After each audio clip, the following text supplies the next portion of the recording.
fois de plus, bienvenue dans votre émission Fait marquant. Fait marquant, c'est cette émission qui donne la parole aux femmes et aux hommes pour nous permettre de comprendre les événements marquants de notre pays en particulier et du monde en général. Qu'est-ce qui se passe en Tunisie? C'est la question que tout le monde se pose. Le président tunisien Kais Saïed a violemment attaqué des subsahariens lors d'une réunion de son Conseil de sécurité nationale le mardi 21 février 2023. Dans la foulée, il a annoncé des mesures strictes pour faire face à ce qu'il décrit comme le phénomène de l'invasion de son pays pour transformer son identité. Résultat, les persécutions et attaques racistes sont montées en flèche, mettant désormais en danger des milliers de ressortissants subsahariens sur le sol tunisien, qu'ils soient en situation régulière ou non. Par devoir de solidarité, nous allons participer à ce combat de la vérité et nous allons voir avec un étudiant, le président de l'association des étudiants et stagiaires maliens en Tunisie. Il s'appelle Béchir Ould Salek. Il est sur notre plateau. Merci Béchir. Merci à vous également. Merci d'avoir accepté notre invitation. C'est à moi de vous remercier de nous avoir accordé cette chance d'être là, s'adresser aussi à la nation malienne et également aussi à tous les étudiants et stagiaires dont je représente. D'accord. Donc je vous remercie infiniment. Le plaisir est partagé. D'abord, pourquoi le choix de la Tunisie pour des destinations d'études? Bon, je suis Béchir, donc j'ai obtenu ma bourse en 2018-2019. J'ai eu la chance d'obtenir une bourse de coopération entre le Mali et la Tunisie. C'est ça qui m'a permis d'être là-bas. C'est pour moi déjà un avantage parce que grâce à cette opportunité, j'ai pu découvrir un autre monde. J'ai pu encore construire une autre famille en dehors de la mienne. Donc c'est toujours une opportunité, un plaisir. Voilà. D'accord. Alors, on va permettre au public de savoir qui vous êtes. Vous êtes Béchir Ould Salek, président de l'association malienne des étudiants et stagiaires en Tunisie, natif de la région de Tombouctou, plus précisément dans le cercle de Léré. Vous êtes détenteur d'une licence en comptabilité. Vous êtes étudiant en master comptabilité, contrôle et audit à présent. Vous êtes membre de l'AESAT, l'association des étudiants et stagiaires africains en Tunisie. Vous êtes ancien vice-président de l'association de l'université Mon Plaisir de Tunis et ambassadeur du collectif des jeunes arabes pour le développement en Tunisie. C'est bien ça? Oui, c'est tout à fait ça. D'accord. Alors, parlez-nous un peu de l'association des étudiants et stagiaires en Tunisie que vous représentez. Voilà, merci pour la question. Donc, en ce qui concerne l'association, communément appelée l'AMEST, c'est une association malienne des étudiants et stagiaires en Tunisie qui a été créée depuis 1980 dans le cadre de faciliter l'intégration des étudiants et stagiaires maliens en Tunisie, permettre aussi à ces étudiants-là de valoriser leur culture sur le territoire tunisien. Donc, il a été créé par des jeunes comme nous. Donc, c'est l'occasion également pour moi de rendre hommage à tous ces chers aînés qui ont vraiment combattu pour la lutte et pour que cette association voit le jour. Donc, un grand respect à eux. Et la communauté malienne des étudiants et stagiaires en Tunisie sera vraiment très reconnaissante pour eux. Voilà. D'accord. Quel est le rôle de l'association dans l'accompagnement des Maliens en Tunisie? Bon, le premier rôle d'abord, c'est faciliter leur intégration. Vous savez que la Tunisie, ce n'est pas un pays aussi qui est facile parce que c'est déjà un pays arabe où très généralement la majorité des étudiants qui sont ici au Mali ne parlent pas arabe. Donc, il y a aussi également, il faut noter qu'il y a des étudiants qui partent en Tunisie, qui optent pour la Tunisie, mais ils n'ont pas de connaissances sur le territoire tunisien. Donc, l'association joue le rôle en tant qu'un grand frère, en tant que aussi un réseau qui va accompagner les étudiants dans toutes leurs démarches administratives. Par exemple, les accueillir à l'aéroport, il faut quelqu'un pour accueillir les étudiants. Il faut également quelqu'un qui va s'en charger des problèmes des appartements et autres. Et également aussi les problèmes de la carte de séjour qui posent également un grand problème majeur. Et c'est ce problème-là qui est encore source de cette actualité que la Tunisie traverse aujourd'hui comme crise. Merci. D'accord. D'accord. On sait qu'au Mali, nous sommes une grande famille partout où nous sommes. Est-ce que vous avez une relation avec ceux qui ne sont pas forcément en Tunisie dans le cadre des études? Et tout à fait. Bon, nous sommes tous en famille, comme je vous l'ai dit. Quand on est loin de notre famille, quand on est loin de notre pays, il faut savoir aussi créer un autre climat qui va au moins permettre à tout le monde, quel qu'en soit étudiant ou non étudiant, quel qu'en soit étudiant, stagiaire, travailleur, de au moins un climat pour qu'ils puissent se retrouver, échanger, et comme ça au moins ils vont se sentir au pays. Donc pour nous, nous sommes l'association, c'est une continuité, c'est une grande famille, mais avant encore cette famille, il y a une autre famille, parce que l'association s'en charge seulement des problèmes des étudiants et stagiaires, leur accompagnement. Mais pour ceux qui ne sont pas des étudiants et stagiaires, nous avons également le Haut Conseil des Maliens et l'ambassade. Nous sommes en contact perpétuel. Quand vraiment il faut l'intervention du bureau pour épauler ces gens, on a toujours répondu présent. Donc, c'est aussi l'occasion pour moi de remercier un grand frère, ce plateau, qui est le président du Haut Conseil des Maliens, qui s'appelle Dr Modibo, et toute son équipe, Sidibé et les autres, parce que durant tout notre mandat, ils ont toujours répondu présent auprès de nous. Je remercie également l'ambassade du Mali de nous avoir aussi accompagnés durant toutes les activités qu'on a eu à faire. Voilà, en tout cas, pour ceux qui ne sont pas des Maliens, qui ont su leurs parents nous écoutent tout de suite, ils savent tout ce que je peux lancer quand même comme message, qu'ils sont vraiment dirigés par des personnes qui sont capables de gérer toutes leurs situations pour traverser cette crise. Et toutes les dispositions sont déjà prises. D'accord. Voilà. On va d'ailleurs parler de cette crise. Alors, qu'est-ce qui se passe en Tunisie actuellement? C'est la question que tout le monde se pose. Bon, cette question, elle est majeure, en fait. Elle a une réponse vraiment très large. Ce qui se passe en Tunisie, bon, côté étudiant et stagiaire, comme je vous l'ai dit, voilà, chacun, dans l'information est très importante. Pour nous, ce que je peux répondre de cette façon, c'est-à-dire les problèmes que nous avons rencontrés, c'est-à-dire les étudiants et stagiaires. Donc, ces problèmes, les problèmes même de la Tunisie, quels qu'en soient les problèmes qui sont relatifs à ce genre de situation, ça date depuis fort longtemps.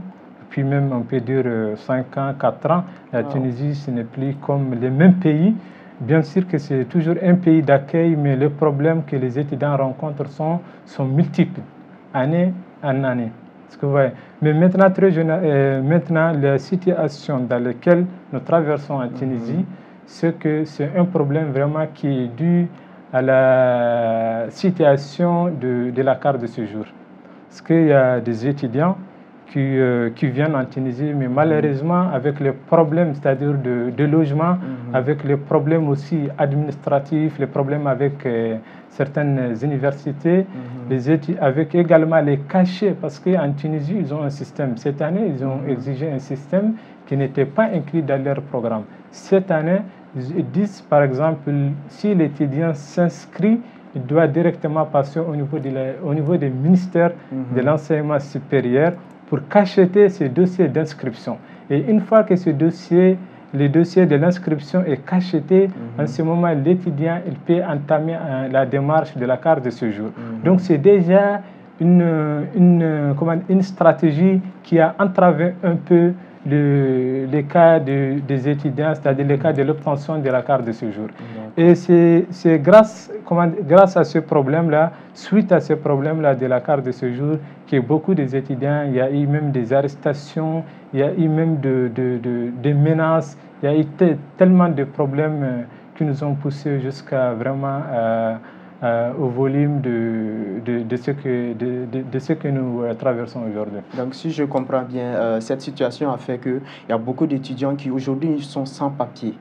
Tout à fait, tout à fait. Au fait, on peut dire que quand même, on ne peut pas, c'est-à-dire juger tous les étudiants du même niveau. Il y a des étudiants, ils sont vraiment, dès le début, dès qu'ils fassent leurs inscriptions, ils essayent directement de s'inscrire pour l'obtention de la carte de séjour. Il y a d'autres, c'est le contraire, il y a d'autres qui ne font pas. Mais quand même, on peut dire que la situation au début, c'était un peu stable. Mais après, le discours du président. Le président, son discours, je pense que d'une façon ou d'une autre, il a été mal interprété par les personnes qui doivent vraiment l'appliquer. Par exemple, les autorités, si je me permets bien sûr, par exemple la police.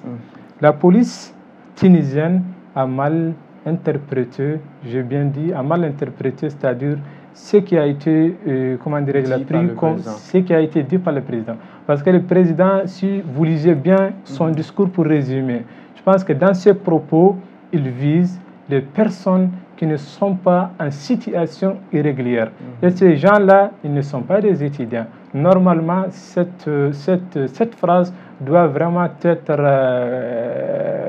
doit viser, c'est-à-dire les migrants, les gens qui viennent pour traverser, et non les étudiants.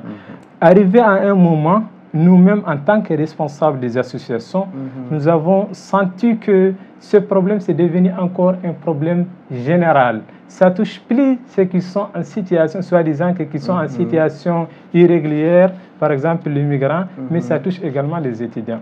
À partir du 13-14 février, nous avons constaté plusieurs arrestations arbitraires qui ont même touché les étudiants et stagiaires. J'ai été contacté par un étudiant malien qui nous a fait part d'un cas d'un étudiant malien. Il est étudiant, il était en possession de son passeport, il était également en possession de sa carte d'étudiant, il a même présenté sa carte d'étudiant et son passeport, mais malgré tout, il a été arrêté par la police. Wow. Vous voyez un peu, sous prétexte que les motifs qu'il disait qu'il n'avait pas sa carte de séjour.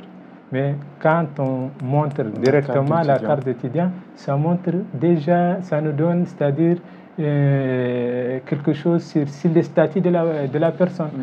Et malheureusement, l'étudiant il a été détenu même en prison. Après quelques heures au commissariat de l'Ariana, le gouverneur de l'Ariana à Tunis, l'étudiant il a été amené jusqu'à... Il n'était pas le seul, il était avec d'autres aussi étudiants. Au total, j'allais en venir, au total, est-ce qu'il y a combien de Maliens sont dans cette situation d'arrestation? Bon, pour le moment, quand même, selon les bilans que nous avons reçus, en tout cas, bon, dans les autres communautés sœurs, il y a eu plein d'arrestations arbitraires, mais quand même, nous, la communauté malienne, on a eu un seul cas, un seul étudiant qui a été arrêté. Il a été même détenu en prison 4 jours. Et dès le premier jour, quand nous avons appris l'information, on a essayé directement d'engager une avocate vu la situation. Et l'avocate, elle a travaillé sur la procédure judiciaire et tout.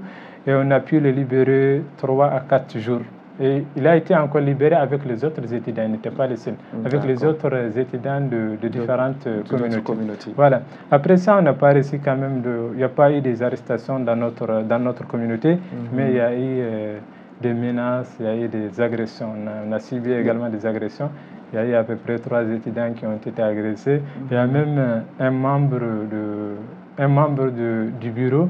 Il a même tous ses documents et tout, mais malheureusement, il a été menacé même devant son appartement. D'accord. Ces menaces émanent de qui? Ces agressions, ces menaces émanent de qui? De la population locale ou bien de la police? Non, en fait, ces menaces, ça vient de la population. La population, on ne peut pas dire que toute la population tunisienne, on ne peut pas, c'est-à-dire le juger de la même façon. Il faut savoir qu'il y a des bonnes personnes, il y a aussi des mauvaises personnes peut-être qui n'ont pas bien compris, qui n'ont pas bien analysé les propos du président. Ils ont essayé d'appliquer. Et pour eux, je pense que s'ils voient seulement un noir, ils ne font pas la différence entre étudiants ou travailleurs. Donc, ils se sont regroupés devant l'appartement de notre étudiant. notre membre du bureau. Mais directement, il a appelé la police. La police était sur place pour calmer la situation. D'accord. Pour rappel, l'ambassade du Mali à Tunis a communiqué le vendredi 24 février. Vous allez me permettre, l'information n'est jamais de trop. On va lire le communiqué. L'ambassade du Mali à Tunis suit avec la plus grande préoccupation la situation des Maliens en Tunisie.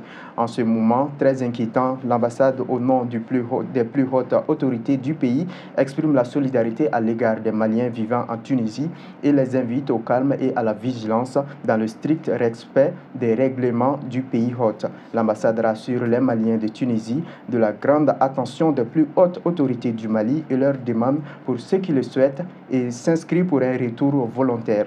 Pour toute information utile, on a donné des contacts. Veuillez contacter le deuxième conseiller au numéro suivant de l'ambassade. L'indicatif, c'est le 00216 71 79 25 89. Deuxième numéro, 71 78 72 76. Donc, voici là le communiqué de l'ambassade pour ceux qui ne seraient pas au courant. Bon, alors, maintenant, ma question pour vous, selon vous, est-ce que les retours est la solution face à cette situation? Bon, tout d'abord, je dirais que concernant le communiqué, en quelque sorte, quand même, bon, je dirais que c'est un geste à sa place, vraiment. C'est un geste très propice, au moment propice de la part des autorités. Nous les remercions vraiment d'avoir pensé à nous, parce que la situation en ce moment, c'était une situation très délicate. Nous étions contactés par l'ambassade. Il y a eu même une réunion très urgente le même jour avec le staff de l'ambassade et le Haut Conseil des Maliens. Ensemble, nous avons analysé la situation que le pays traverse et on avait pris la décision, c'est-à-dire au moins de mettre en place, pour les étudiants qui souhaitent, parce que c'est bien mentionné, ce vol sera programmé pour les personnes qui souhaitent rentrer d'une manière volontaire. Donc quand on dit d'une manière volontaire, c'est-à-dire chacun lui-même, c'est-à-dire c'est une décision personnelle qui est là. Et j'ai toujours dit, parmi tous les étudiants et stagiaires qui m'ont contacté, je les ai toujours dit, on est dans une situation, on espère que cette situation soit une situation passagère pour ne pas vraiment entraver l'évolution de vos études et votre parcours universitaire. Voilà, donc du coup, nous, en tant qu'association, on a mis en place un lien, les liens pour partager avec nos communautaires. Et on a demandé à toutes les personnes qui sont intéressées à retourner au pays, il y a déjà les liens qu'ils s'inscrivent. Et nous avons constaté aujourd'hui, il y a à peu près 50, 60, voire même personnes, des étudiants seulement et des stagiaires qui veulent retourner. Donc, peut-être, suite aux agressions qu'ils ont subies, qu'ils veulent retourner, peut-être ils ont d'autres préoccupations aussi qui l'ont vraiment permis de prendre cette décision. Alors, dans mes recherches, j'ai vu que l'autorité tunisienne a adopté une nouvelle résolution. Il s'est dit que ceux dont le passeport ou la carte de séjour finissent, on applique automatiquement des amendes. Et ça fait qu'il y a beaucoup d'Africains qui n'arrivent pas à retourner parce qu'ils n'ont pas l'argent pour payer l'amende qui les a infligée suite à la date. Les étudiants ou bien? Bon, selon dans le lien sur lequel j'ai vu ça, on dit que c'est pour toutes les communautés. En fait, moi, ce que je voudrais dire sur ces questions-là, parce qu'il faut aussi beaucoup faire attention avec les informations. Moi, je pense que les gens qui sont sur TikTok, les gens qui analysent mal, les gens qui transmettent l'information sans les filtrer, ça peut aussi donner vraiment aussi une chance aux personnes de mauvaise volonté de continuer dans cette situation. Sinon, il y a une pénalité. Il y a une pénalité que nous connaissons. Par exemple, la Tunisie, une fois que tu mets les pieds sur le territoire tunisien, tu as 3 mois. Après ces 3 mois, si tu ne fais pas, si tu es étudiant, tu dois faire la procédure pour la carte de séjour. Si tu n'obtiens pas ta carte de séjour durant ces 3 mois, tu seras pénalisé. Donc la pénalité, je pense que c'est 20 dinars par semaine. Il y a aussi pour les étudiants, ils peuvent faire l'exonération pour tuer la pénalité et faire une nouvelle démarche pour la carte de séjour. D'accord. 20 dinars, c'est à peu près combien de francs CFA? 20 dinars, je pense, c'est 4 000 comme ça. 4 000 francs CFA. D'accord. Maintenant, vous l'avez si bien dit, Internet nous montre beaucoup de choses. Pour nous qui ne sommes pas forcément en Tunisie, on s'énerve, on fait des gestes, on fait des trucs. Mais est-ce qu'aujourd'hui, tout ce qui est dit sur Internet est vrai concernant la Tunisie? Bon, moi, personnellement, je dirais que j'ai vu plein de choses qui sont vraiment, plein de vidéos qui sont vraiment fausses, plein de informations qui sont fausses. Bon, comme je vous l'ai dit, il y a eu des agressions, il y a aussi des gens qui prennent, j'ai même vu, il y a eu des gens qui prennent par exemple des vidéos qui datent depuis, je ne sais pas, 2005-2006, qu'ils mettent ça peut-être des vidéos en Libye, peut-être même au Mali ici. Ils nous envoient et disent que voilà, telle action a été faite hier ou bien aujourd'hui. Donc on doit vraiment faire, le message que j'ai pour les étudiants et stagiaires, ils doivent vraiment faire beaucoup attention avec l'information et surtout les médias. Les médias, d'un côté aussi, ils peuvent aussi mettre l'huile sur le feu et comme tout simplement, il peut encore baisser aussi la tension médiatique au fait. D'accord. D'accord. Le débat est houleux, je le disais. On parle beaucoup du comportement des Noirs dans la ville de Sfax. Qu'est-ce qui s'est-il passé? Bon, sans vous mentir, j'ai jamais déposé les pieds dans la ville de Sfax. J'ai été 1 à 2 fois dans la ville de Sfax. Je suis également en contact avec les étudiants seulement et stagiaires avec qui je suis en contact perpétuellement, c'est-à-dire la communauté, la section malienne qui est à Sfax. Ils nous ont rien signalé quand même du côté d'agression et arrestation. Et ce qui concerne les autres communautés ou bien les autres migrants qui sont là-bas, ça je pense que je ne suis pas la personne la mieux placée pour répondre à cette question. D'accord. Ok. Donc, dans son discours du président, il dit ceci, je cite, « Ceux qui se cachent derrière ces migrants sont des trafiquants d'êtres humains et qui osent prétendre défenseurs des droits de l'homme. Derrière ces vagues successives de migration se cache la volonté de considérer la Tunisie comme une terre africaine, tout court, sans aucune appartenance arabe ou islamique. » Selon vous, quels sont les facteurs qui le poussent à avoir ce genre de discours? Je pense que cette question, en analysant cette question, on va aussi toucher, c'est-à-dire la gestion interne, la géopolitique du pays. Et bon, c'est que nous, on peut quand même résumer sur la Tunisie que c'était toujours un pays d'accueil, malgré tout ce qui se passe, comment dirais-je là, sur les réseaux sociaux. Nous avons même appris à travers également les réseaux sociaux qu'il y aura des manifestations contre tous les Noirs. C'était une manifestation qui était prévue pour le week-end. Hier, le 26 c'était hier, voilà. Et par contre, au lieu de manifester contre les Noirs, il y a eu la société civile qui est sortie pour dire non au racisme. Pour vous dire que vraiment les informations que les gens transmettent, ça ne donne pas vraiment la réalité des choses. Bien vrai que, la situation est grave d'un côté, mais quand même on n'est pas arrivé à un niveau où on doit vraiment, c'est-à-dire la produire d'une autre façon en fait. D'accord. Depuis le début de la situation, on voit que, par exemple, le ministère de l'Éducation et plein d'autres autorités annoncent quand même leur soutien à la communauté africaine. Maintenant, est-ce qu'au sein de la population ou bien avec vos proches tunisiens, vous avez ces types d'appui-là? Oui, bien sûr. Donc, comme je vous l'ai dit, nous sommes les responsables des associations. Il y a déjà une association, par exemple, lors de ma présentation, vous avez souligné que je suis membre actif de l'AISAT. Donc, c'est l'occasion pour vous en parler un peu de l'AISAT.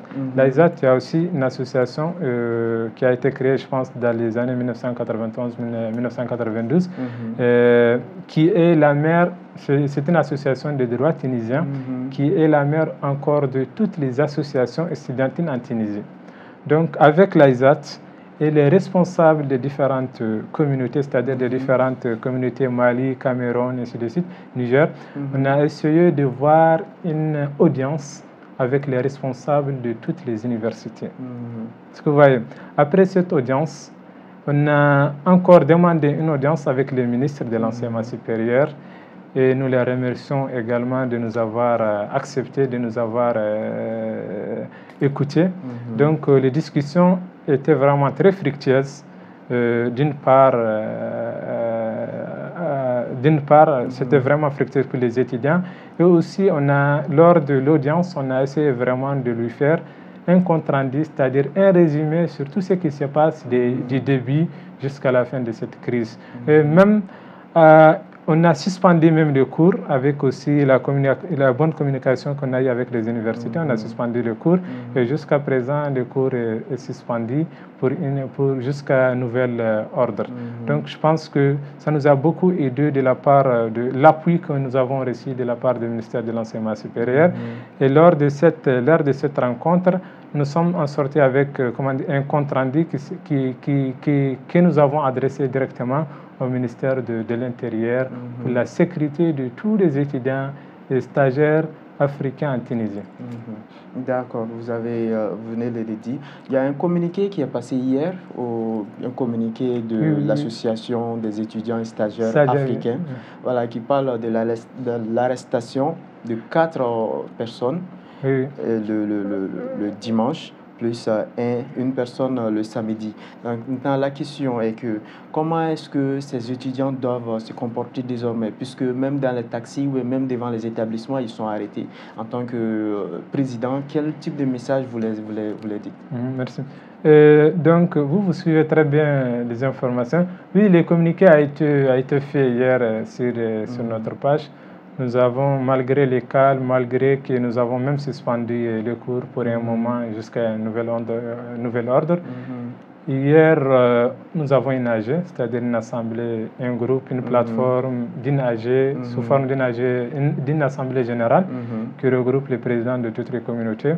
Et hier, nous étions saisis aussi par le président de la communauté ivoirienne qui nous a fait part d'une information qui est 4 étudiantes de la boursière de la coopération aussi, tunisienne ivoirienne. Donc, ils ont été agressés devant leur foyer. Donc, le message qu'on peut donner aussi aux étudiants, même cette année, vraiment de faire beaucoup attention. Il se peut que le danger est toujours là, il se peut que tous les gens, même malgré que la société civile nous a soutenus, peut-être le danger est toujours là. Et nous, ce n'est pas pour rien que nous avons pris la décision de suspendre les cours. On est venu pour un but bien déterminé. Les études, c'est les objectifs de tout un chacun. La formation, c'est le but recherché de tout un chacun. Mais quand il s'agit de la sécurité, il faut aussi assumer la sécurité des étudiants et stagiaires. Donc, même hier, quand vous avez vu, en lisant notre communiqué d'hier, on avait bien précis que toute cette semaine, les cours s'arrêtent jusqu'à au moins le 6 mars pour voir. On va analyser si on voit que la situation s'améliore. Les étudiants vont reprendre le cours. Si la situation ne s'améliore pas, aussi que nous sommes là pour défendre les étudiants, nous continuons de le faire. Et on verra également aussi par d'autres alternatives comment s'en sortir de cette crise. Il faut vraiment retourner définitivement au pays, chercher même une autre destination. S'il le faut, on le fera. Voilà. D'accord. La rentrée est prévue probablement pour mars et la situation jusqu'ici, on ne peut pas donner un jugement strict. Alors, les prochains jours vont ressembler à quoi si en mars encore, ce n'est pas possible de faire la rentrée? Bon, je pense que, d'ici mars, si la situation ne s'améliore pas, donc on aura également aussi, parce qu'il y a eu déjà des audiences avec, même aujourd'hui, nous avons eu une audience avec l'ambassadeur de l'Union européenne en Tunisie pour vous dire que les associations aussi élèvent beaucoup dans le sens vraiment, dans le but de défendre, lutter vraiment contre tout crime envers les étudiants. Donc, après, si d'ici mars, s'il n'y aura pas aussi des changements, on verra avec aussi nos autorités compétentes, nos autorités consulaires, comment on va pouvoir, Inch'Allah, gérer ces problèmes. Voilà. D'accord, ça c'est à votre niveau. Et au niveau des États, qu'est-ce que nos États subsahariens peuvent faire pour améliorer la situation? Bon, je pense que les États subsahariens peuvent faire beaucoup de choses parce que je parle quand même de notre pays.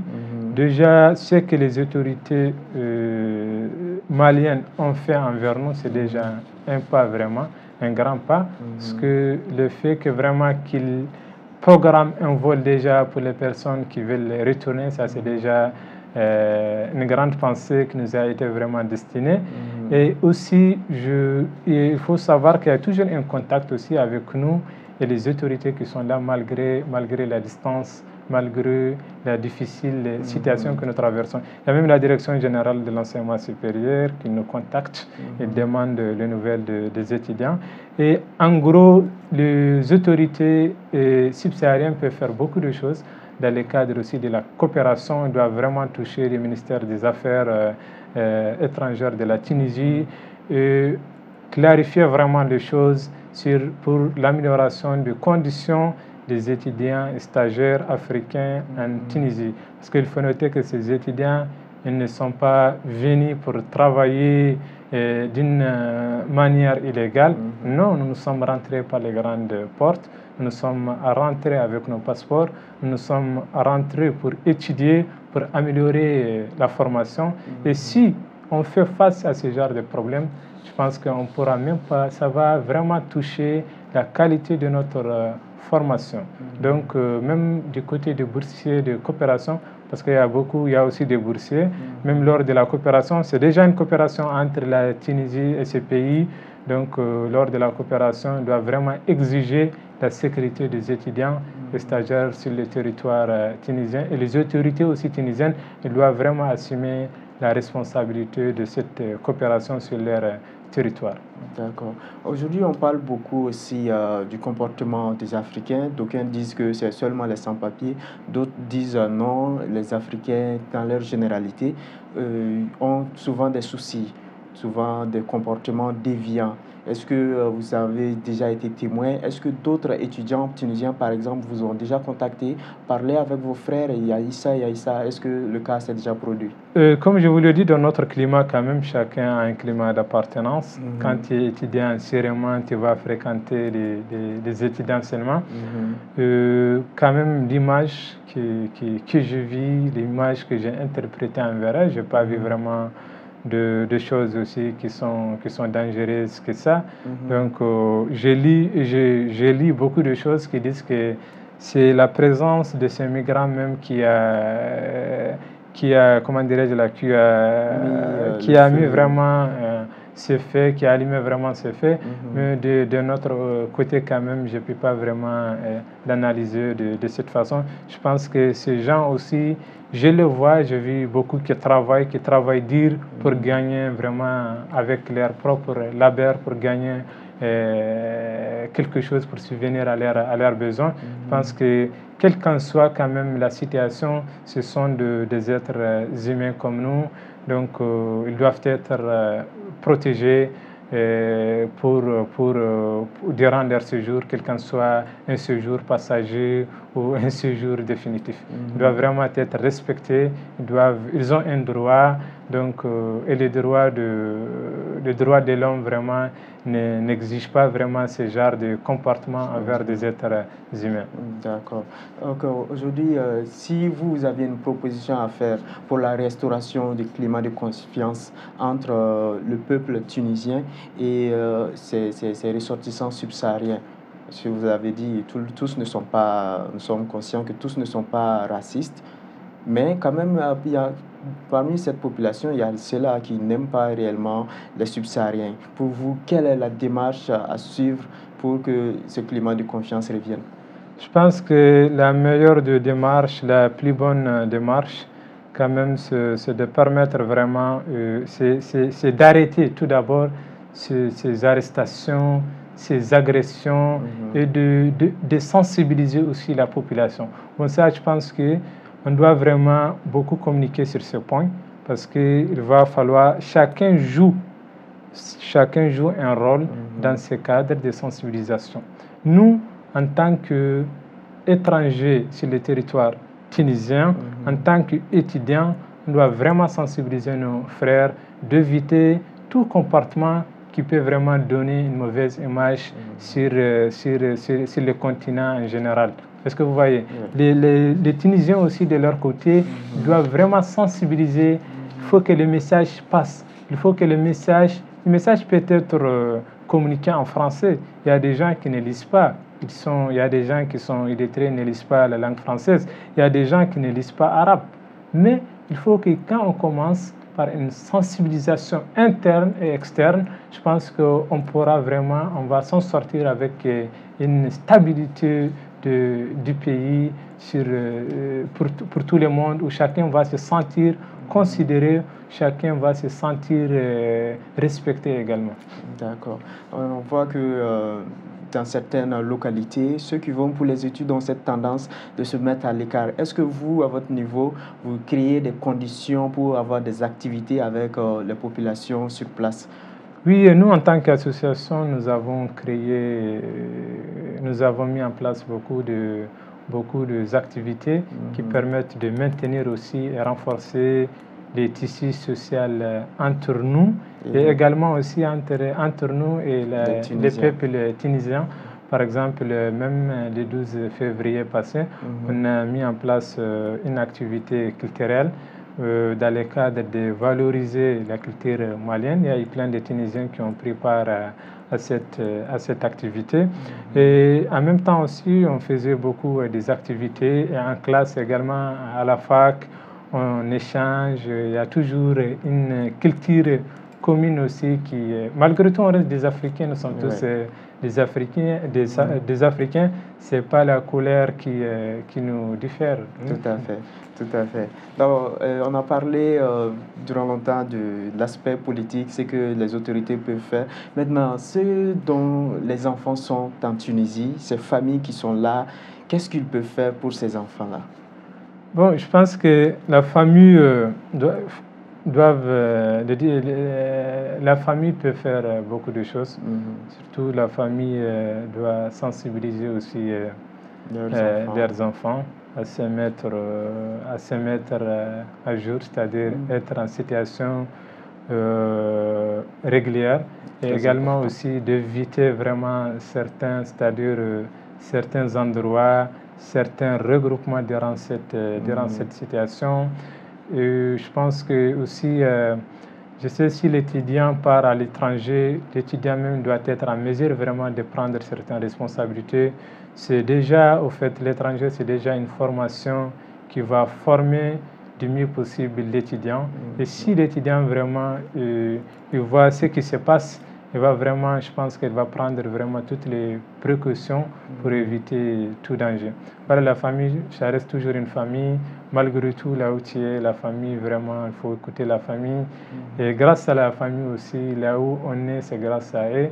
Donc, ils peuvent nous aider dans beaucoup de choses. Même par exemple, si je suis là sur ce plateau aujourd'hui, c'est grâce à la famille, parce que j'ai un contact avec la famille. Et vous avez un contact avec la famille, c'est à travers ça, nous nous sommes retrouvés ici. Donc, de la même façon, la famille aussi peuvent, dans le cadre médiatique, ils peuvent aussi partager l'information pour que les autorités prennent certaines décisions afin de nous venir en aide. La famille, c'est toujours, voilà, ça joue vraiment toujours un rôle, une décision vraiment indispensable dans toute chose. D'accord. Parlant de famille, on va remercier Samou Rodrigue, grâce à qui on a pu échanger le contact. Il faut vraiment le remercier. Voilà, on va le remercier sur ce plateau. Donc, en tant que représentant des Maliens, des étudiants et stagiaires maliens en Tunisie, quel message avez-vous pour ceux et celles qui ont les enfants en Tunisie? Le message que je peux adresser aux parents des étudiants, je voudrais leur dire de ne pas aussi s'inquiéter, que si de la même façon ils aiment leurs enfants, nous en tant qu'association, on est là, on lutte, on œuvre jour et nuit pour la sécurité de ces étudiants. Donc ces étudiants sont des fils et filles de ce pays, et là où ils sont, ils doivent être mieux protégés et mieux défendus par les autorités consulaires, par également l'association. Inch'Allah, les étudiants, ils seront toujours en bonne sécurité et on va toujours défendre droit, quelle qu'en soit la situation, quelle qu'en soit la circonstance. D'accord. Nous sommes pratiquement à la fin. Quel sera votre mot de conclusion en global sur cette situation? Bon, le mot de remerciement, tout d'abord, je vous remercie à vous de m'avoir permis l'occasion d'être là. S'adresser aussi à tous les étudiants et stagiaires maliens. Il y a ceux qui sont là, ceux qui sont en pays et ceux qui sont aussi en dehors du pays. Je voudrais également aussi remercier les autorités de nous avoir épaulés par ce geste. Je remercie également aussi tous les partenaires qui nous ont épaulés, c'est-à-dire il y a eu toutes les universités qui nous ont envoyé des messages de soutien, également tous les étudiants. Il faut noter qu'également il y a eu des Tunisiens eux-mêmes qui nous contactent à travers la page et ils nous soutiennent malgré tout ce qui se passe. J'ai vu aussi que l'AIM local aussi vous soutient. Oui, je voudrais également remercier l'AIM par les communiqués qu'ils ont fait pour notre soutien. Je remercie également la communauté estudiantine du Mali en Algérie. Également, ils nous ont également envoyé des soutiens et tout. Donc, je remercie à toutes les personnes vraiment qui ont contribué dans les cadres médiatiques, dans les cadres de soutien également. Voilà. D'accord, ça sera le mot de la fin. Et c'est les remerciements de tous ceux qui ont de près ou de loin aidé et soutenir moralement, c'est très important. Mesdames et messieurs, ce sera la fin de cet entretien. Nous étions avec Béchir Ould Salek. Il est le président de l'association des étudiants et stagiaires maliens vivant en Tunisie. Merci d'avoir suivi cette édition. Au plaisir pour moi de vous retrouver pour les prochaines éditions. D'ici là, je vous dis au revoir.